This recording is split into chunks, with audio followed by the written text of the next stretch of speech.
Je reviens sur cette question de la solsticialité, c'est-à-dire le passage de Saturne sur l'axe Cancer-Capricorne.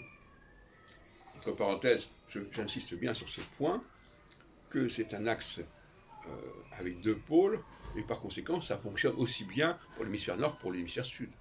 Parce que ce soit l'axe, que ce soit le Cancer ou le Capricorne, c'est la même chose. Donc même si on nous dit que dans l'hémisphère sud c'est l'inverse, ça ne change rien, c'est toujours le même axe.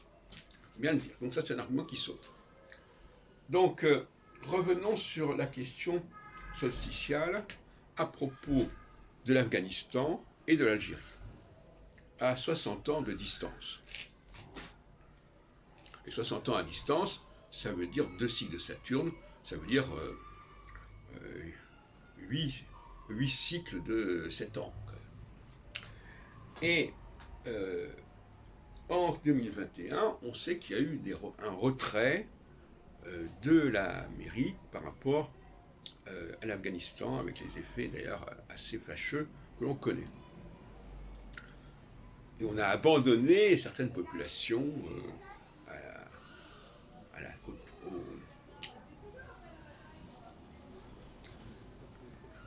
Et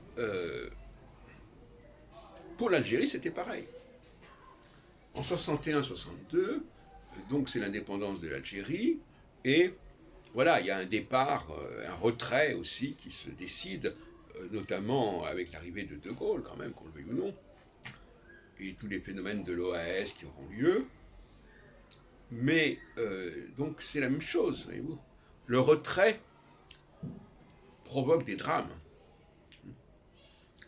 Et on aurait pu, si on avait maîtrisé le phénomène saturnien, on aurait pu savoir que cette période-là était effectivement vouée à être une période de retrait, mais quand on connaît, comme on dit, un homme averti en vaut deux, quand on connaît le processus cyclique, on sait que quelques années plus tard, ça va s'inverser. Et donc si on a consciemment conscience des inversions, eh bien, on va prendre des mesures supplémentaires, on va être prévoyant, on va prendre des précautions, parce qu'on sait qu'à un moment donné, il va y avoir un retour de bâton, il va y avoir un processus qui va s'inverser. Et actuellement, la science politique n'a pas encore modélisé cette question-là, parce qu'elle n'a pas les moyens, puisqu'elle n'a pas le phénomène astronomique que j'ai décrit, et donc par conséquent, elle est condamnée à une forme d'empirisme qui est assez pathétique.